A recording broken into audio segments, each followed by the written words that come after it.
예배 분을 보시면서 인사하겠습니다. 잘 오셨습니다. 사랑하고 축복합니다. 샬롬 샬롬 샬롬. 날씨가 아주 무더웠습니다.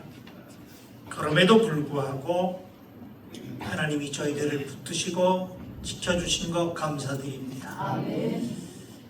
여러분들 가정에 피해를 입으신 분들이 있습니까?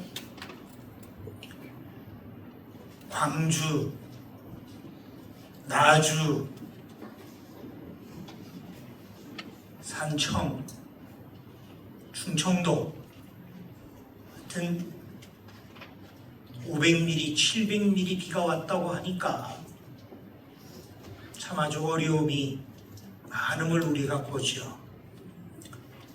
오늘 우리 교회 찬양대에서는 우리 노남규 집사도 기차가 안산에서 이제 직장 생활하고 내려와야 되는데 기차가 운행이 어려워서요. 오늘 못 내려옵니다. 오늘 아침에 제가 전화를 했어요. 그래, 우리 주위에 어려움을 당한 분들이 많이 있습니다. 더운 날씨 가운데 하나님께서 오늘도 폭포수와 같은 은혜를 우리에게 허락해 주시기를 바라고, 아멘. 하나님의 말씀으로 큰 은혜 받아서 한 주간도 승리의 생활 이어가는 우리 모두가 되시기를 바랍니다. 아멘. 우리가 다 핸드폰을 쓰잖아요. 핸드폰에 이제 10%, 20%밖에 배터리가 안 남았습니다 라고 이제 보여지면 마음이 어떻습니까? 이제 다급해져요. 아이고, 이거 배터리가 다 됐나 봐. 이거 빨리 가서 충전시켜야 되는데, 그런 생각을 갖지요. 오늘 이 시간 주시는 귀한 찬양과 말씀을 통해서 하나님이 우리의 영적인 배터리를 충전시켜 주시고 100% 가득 채워가지고 한 주간 승리의 생활 이어가는 우리 모두가 되시기를 바랍니다. 아멘. 우리가 차를 운전합니다마는 갑자기 차가 한 대 와서 착 끼어들어 깜짝 놀랄 경우가 있어요. 그때 대체적으로 어떤 반응을 하는가 우리 인격을 한번 테스트해 볼 수가 있어요. 갑자기 그냥 사이드 불도 켜지 않고 차가 끼어들면요, 와, 저 사람 대단히 바쁜가 봐. 얼마나 바쁘면 저럴까 라는 마음을 갖고 있는 사람이 있는가 하면 그 1초 분노의 잉크가 한 방울 탁 떨어지는데, 표현이 좀 과한지는 모릅니다마는 저 사람이, 저 인간이 왜 저래? 운전면허를 어디서 땄어? 어디 그따위로 운전을 해? 그래가지고 그냥 화가 나는 경우가 있어요. 그런데 반대로 내가 지금 급해가지고 빨리 병원에 가야 되고 버스를 놓치는 상황이 이르게 되고 급해가지고 차선은 어떻게 들어갈 수도 없고, 그럴 때 우리가 대체적으로 머리를 밀어댄다 그러잖아요. 그냥 들이밀어요. 그러면 조금 전에 끼어들었던 사람은 어디서 운전을 그따위로 배웠나? 왜 저 사람이 저래? 뭐 그러다가도 내가 끼어들고 탁 들어가면은요, 아, 조금 좀 양보해 주면 안 돼? 내가 얼마나 지금 급한데 양보도 안 해주고 비껴주지도 않고, 조금 좀 비껴주면 어디 덧나? 그런 생각을 가진다고요. 똑같은 상황인데 내가 하면 로맨스고 남이 하면 불륜이고 내로남불이죠. 똑같은 상황이지만은 우리가 어떻게 반응을 나타내는가? 어린아이 마음으로 미소를 짓고 감사하며 살면 참 좋은데 우리가 그렇게 못한다고요.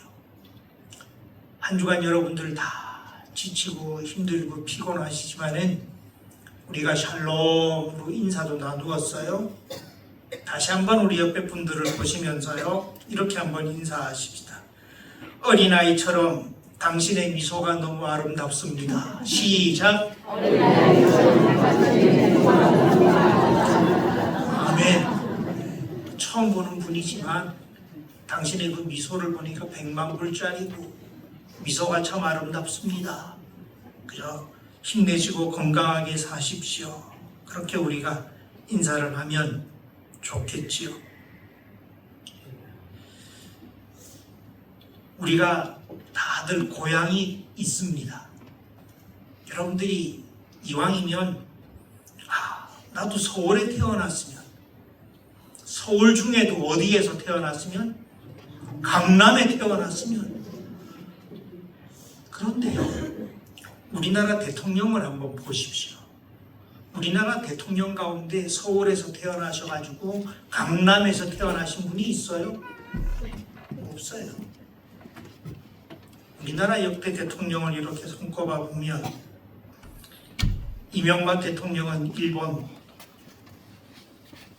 오사카에서 태어났고, 지금 현 대통령은 안동 시골 골짜기에서 태어나셨다고 그러고, 또 어떤 대통령은 경남에서 태어나신 분도 계시고, 경북에서 태어나신 분도 계시고, 이왕이면 서울 강남에서 태어나가지고 한번 멋지게 살아봤으면 하지만은 그거 우리 마음대로 내 마음대로 정하는 거 아니잖아요.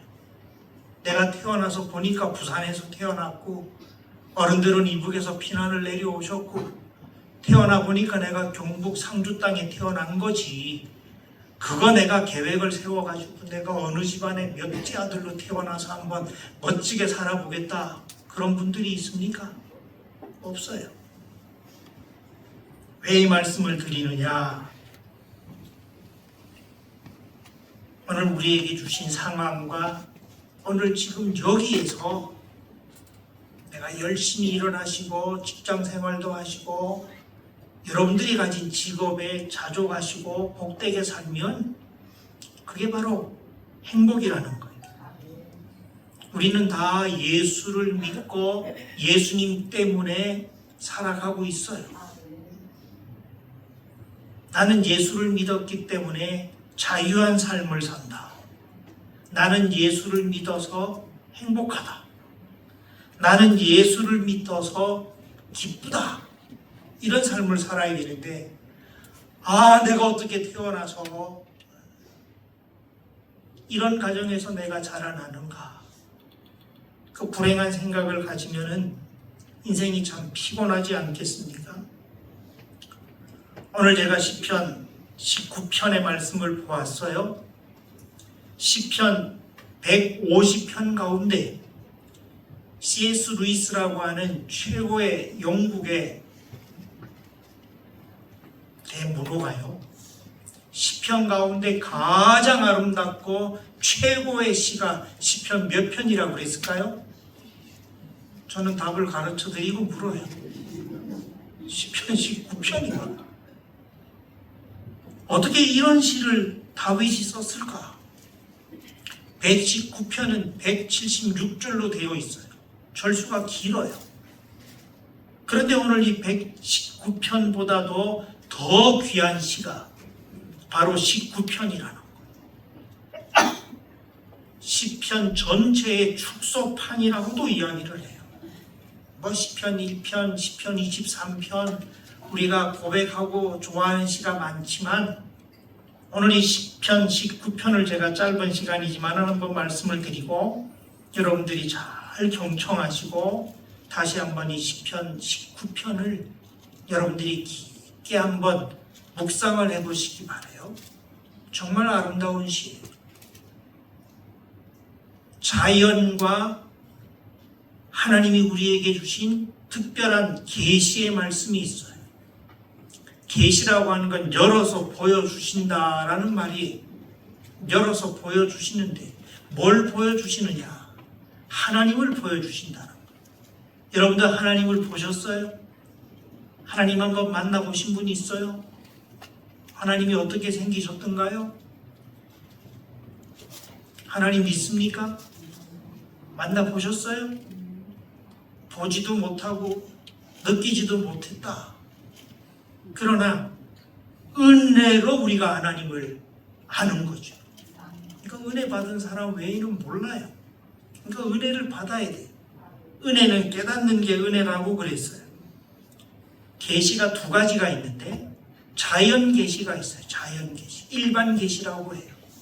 일반적인 이 모든 것. 비가 오고 장마가 지고 추나 추동 사계절이 있고 하는 이 모든 것. 꽃이 피고 열매 맺고 오늘 여기 강단에 아름다운 난이 있는데요. 아주 참 멋지게 생겼어요. 한 달, 두 달 넘게 있던 나는 다 이제 시들어가지고요. 밖에 나가 있어. 어떤 분이 보더니 야, 참도 수고했다. 이렇게 다 이제 시들었다. 여기 있는 이 난도요. 한 두 달, 석 달, 추석 때까지 있을는지 몰라요. 다 지고 떨어져요. 우리는 이 꽃을 보면서 하나님을 좀 생각해야 돼요. 오늘 여러분들이 수박을 잡술 텐데 복숭아도 먹고 자두도 먹고 참외도 먹고 수박을 먹으면서 아 맛있다 달달하다. 생선회를 먹으면서 초장에 찍어가지고 아 맛있네 그러지 마시고 야 이건 누가 만드셨어요? 하나님이 만들어 놓으셨다. 여러분들 태양을 보시죠. 밤에 별을 보고 달을 보시죠. 아 요즘 뭐 달 보기도 어렵고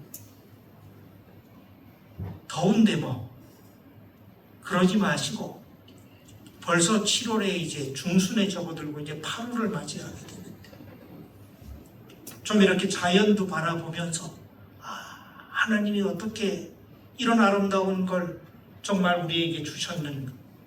이 아름다운 꽃을 내가 볼 수 있다고 하는 거 얼마나 감사한 일인가. 이 계시라고 하는 건 열어서 보여주시는데 일반 계시가 있어요. 하나님이 자연 속에서 우리에게 주시는 은혜가 있다는 말이에요.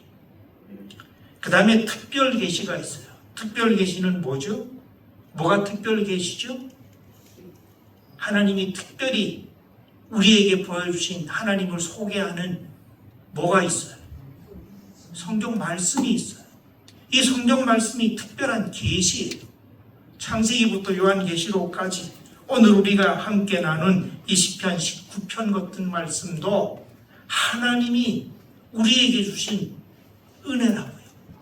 우리는 이 성경 말씀을 읽으면서 하나님이 어떤 분이신가? 봄, 여름, 가을, 겨울, 추나 추동이 바뀌어지는 이 계절을 보면서 하나님이 어떤 분이신가를 우리가 좀 깨달아야 돼요. 뿐만 아니라 앞으로 어떤 일이 일어날 것인가? 이 세상의 마지막이 언제일까? 그거 이 하나님의 특별한 계시 속에 다 알려주셨어요. 우리가 모를 뿐이지. 여러분들 직통 계시를 받았다고 하는 분 만나보셨어요? 나는 직통 계시를 받아요. 저분이 나한테 특별한 계시를 보여주셨어요. 그런 분이 있어요. 여러분들 꿈을 꾸시고 여러분들도 하나님의 특별한 음성을 들으신 경우들이 있을 거예요. 그런데 그거 함부로 우리가 잘 이야기 안 해요. 내가 어제 하나님을 밤에 만났거든요. 그 하나님 만난 이야기를 제가 오늘 설교 시간에 한다면 여러분들이 별로 은혜를 못 받을 거예요. 그러나 하나님의 말씀 속에 장차 어떤 일이 이루어질 것이다. 마지막에 이 지구상에 어떤 일이 벌어질 것이다. 계시의 말씀을 하나님이 주셨다고요. 특별히 요한계시록 같은 말씀 말 그대로 계시록이잖아요. 앞으로 장차 일어날 일에 대해서 요한계시록에 말씀을 해뒀어요. 7 별을 붙들고 계신 하나님, 알파와 오메가가 되시는 하나님, 뭐 여러 가지 말씀들이 있는데 우리가 몰라서 그렇지 그게 앞으로 이루어질 모든 일들을 계시해 주신 말씀이라고요. 그래서 엉뚱한 거 여러분들이 자꾸 찾으려고 그러지 마시고, 누가 뭘 봤다, 뭐 하나님께서 직접 나한테 말씀을 주셨다, 뭐 그런 경우 있을 거예요. 그러나 그것보다는 성경 66권 1189장 이 하나님 말씀이 살아계신 하나님의 음성으로 듣고 이 말씀을 따라 살아간다면 우리가 실족하지 않고 당당하게 살아갈 수가 있을 거예요. 자, 이제 오늘 시편 19편 1절에서 14절까지는 두 가지의 문단으로 나누어지는데 1절에서 6절까지 하고 7절에서 14절까지로 딱 내용이 나누어져요.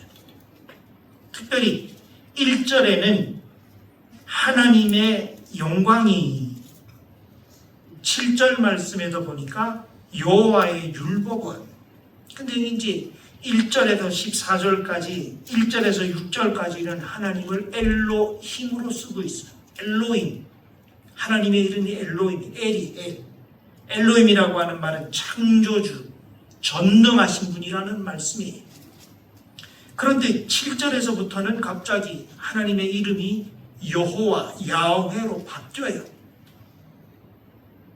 우리는 뭐 하나님이나 여호와나 이게 뭐 같은 분이지 않을까 하지만 이 시편을 쓰고 있는 이 저자는요, 오늘 이 시편 19편을 쓰면서도 1절에서 6절까지는 자연계시적, 하나님이 온 우주 만물을 창조하시고 다스리시는, 빛이 있으라 하셨기에 빛이 있었던 그 창세기의 1장 1절에 나오는 엘로힘, 그 말씀을 쓰고 있어요.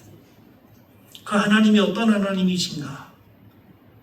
궁창으로, 손으로, 날은 날에게 말하고 밤은 밤에게 지식을 전하고 언어도 없고 들리는 소리도 없으나 온 땅에 통하는 하나님이 장막을 베풀어 놓으시는 이런 일반 계시적인 이런 내용의 말씀을 1절에서 6절까지 언급하고 있거든요. 그 중에 우리는 태양이라고 하는 것, 이 빛이라고 하는 게 얼마나 생명인지 모릅니다. 이 여름에 뜨거운 열기가 있잖아요. 학교에서는 하나님이 우주 만물을 창조하셨다고 가르치지 않아요. 무슨 10의 마이너스 33승이 되는 이런 양자역학을 통해서 우주가 그냥 계속해서 퍼져나가 가지고 우주가 태양계가 만들어졌다, 이렇게 이야기를 하죠. 근데 더 웃기는 것은 우연히 생겼다는 거예요. 우연히. 여러분들 여기 있는 이 마이크가 여기 있는 이 강단이 이게 우연히 만들어졌나요? 분명히 만든 사람이 있을 거예요. 여러분들 핸드폰 다 가지고 계시죠? 핸드폰이 똑똑해요? 우리 인간의 머리가 똑똑해요? 인간이 만들어 놓은 컴퓨터, 인터넷, 핸드폰이 똑똑하다 그러면 손 들어보세요. 아니다. 인간이 더 똑똑하다. 두 분밖에 손을 못 들어요. 아무리 과학이 발달하고 핸드폰이 대단해도요, 인간이 핸드폰을 만드는 거예요. 인간이 거기다가 입력을 다 만들어 놓은 거예요. 무슨 핸드폰이 스스로 뭘 개발하고 뭘 만들어냈다라고 하는 건 생각할 수 없어요. 우리 인간 머리로. 이번에 호주에 가서 보니까 시드니에 유명한 오페라 하우스가 있어요.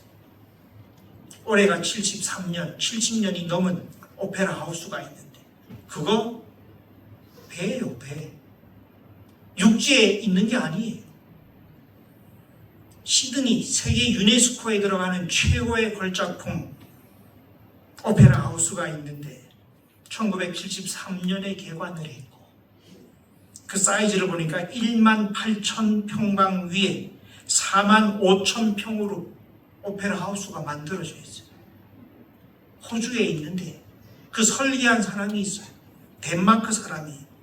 덴마크의 오베르크라고 하는 사람이 설계도를 그렸어요. 예를 들어서 1,000만 원을 가지고 짓겠다고 했는데 짓다 보니까 1,000만 원 가지고는 택도 없어요. 그래서 그냥 도중에 포기해버리고 갔어요. 나라에서 다른 사람이 그 설계도를 다시 수정하라고 만들어가지고 만들어놨다고. 그게 저절로 오페라 하우스가 호주의 시드니에 세워져 있는 게 아니에요. 인간이 만들었다. 하나님의 솜씨, 하나님이 온 우주 만물을 창조하신 거고 태양 하나만 봐도 얼마나 신기합니까? 그게 무슨 137억 년 전에 무슨 빅뱅 이론을 통해 가지고 우주 확장론이 있어 가지고 그게 만들어졌다. 그렇게 과학은 이야기하지만 과학을 우리가 믿을 수 있습니까? 하나님께서 만들어 놓으셨다는.